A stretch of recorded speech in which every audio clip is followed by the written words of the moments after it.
Alrighty, so hey everybody, it's Fatima and I'm here with a very special guest, Hutton with AnnieMac Mortgage, and we have some very interesting things that we're going to be discussing briefly today. So there have been some changes within the FHA guidelines in regards to mortgage that really might make some more opportunities for more buyers to be able to buy some houses. So keep watching and you'll get more information on that, okay?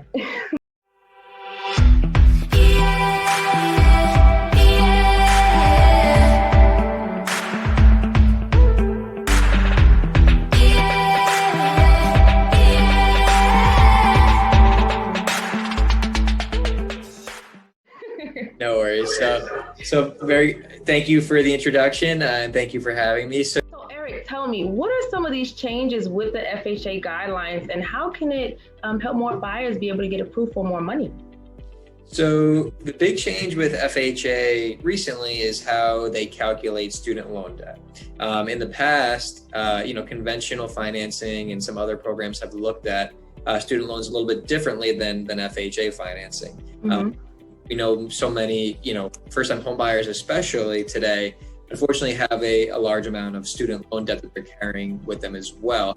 And It's made it tough to qualify for a mortgage in some instances. So what FHA has done is they've aligned themselves more to how conventional has looked at student loan debt.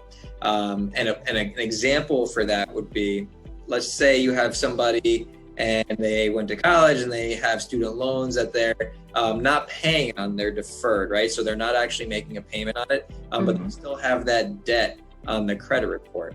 And let's just say that number happens to be $40,000, for example, that they have $40,000 in student loan debt. Even if it's deferred, they're not making payment on it.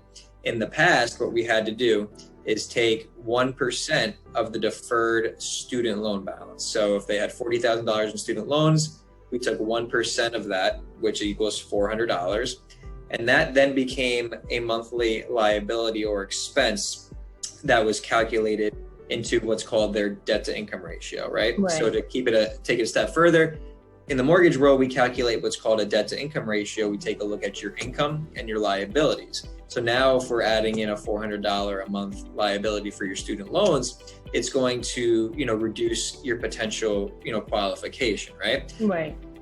What FHA has now done is, instead of taking 1% of the deferred student loan balance, we're able to take 0.5%. Now, maybe it sound like a big difference, but when you're running numbers, instead of having a $400 a month liability, now you only have a $200 a month liability, and that $200 difference in liabilities can really stretch out your potential qualification, right? So I have a client that was previously that has quite a bit of student loan debt, and they were previously only pre-approved for about $330,000 with under $7,000 in property taxes. And now with this change, their qualification went up almost $100,000, and also they were able to increase the amount of property taxes that they'll qualify for as well, right? So this can be a huge difference maker for a lot of people that have student loans and were either denied or told they only qualify for a small amount.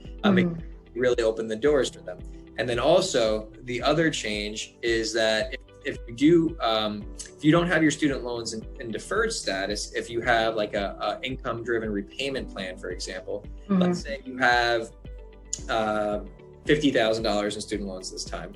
In the past, if you were only making, let's say, $100 a month in payments because it was income driven, we had to actually take 1% still. We had to take the higher amount, the 1%. So in that case, it would have been $500 a month.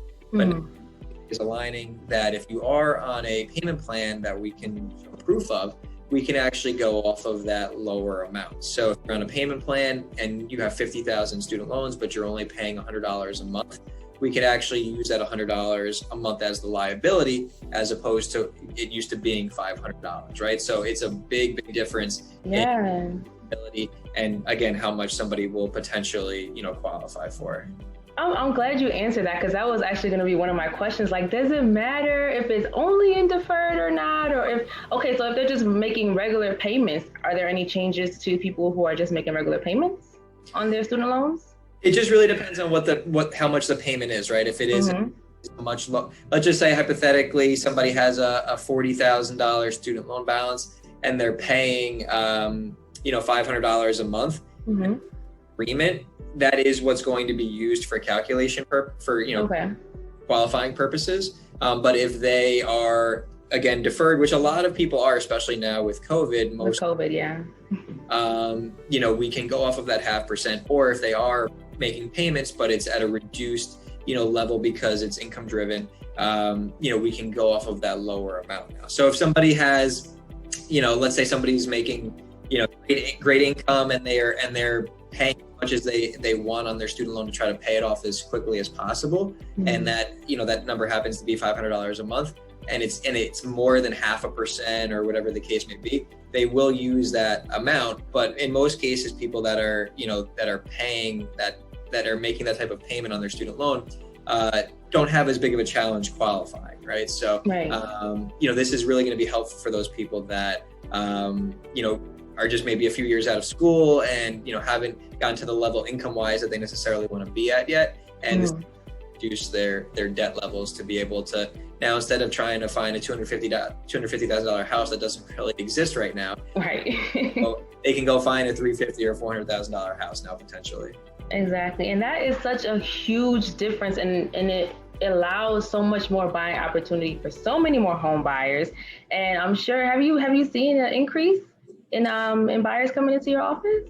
Yeah, I mean, there's definitely change. It only happened about a week or so ago, so it's been really recent. Yeah, it's really recent, but it's a big change. But so there is some more activity, but it's also been great to be able to reach back out to some clients that I've spoken to in the past that I know they had a lot of student debt and maybe they weren't really qualifying for much of anything, or it was just less than what they were hoping for.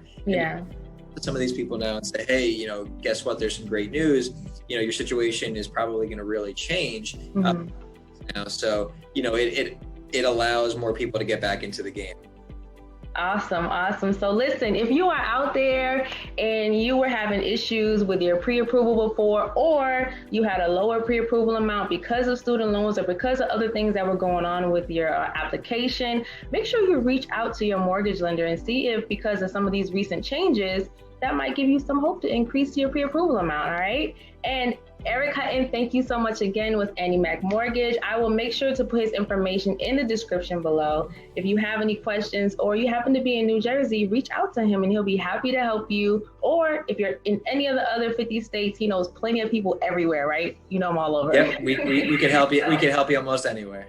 Okay, all righty. So thank you so much for giving us that information, and we'll be checking back with you soon. All righty. Have a great day.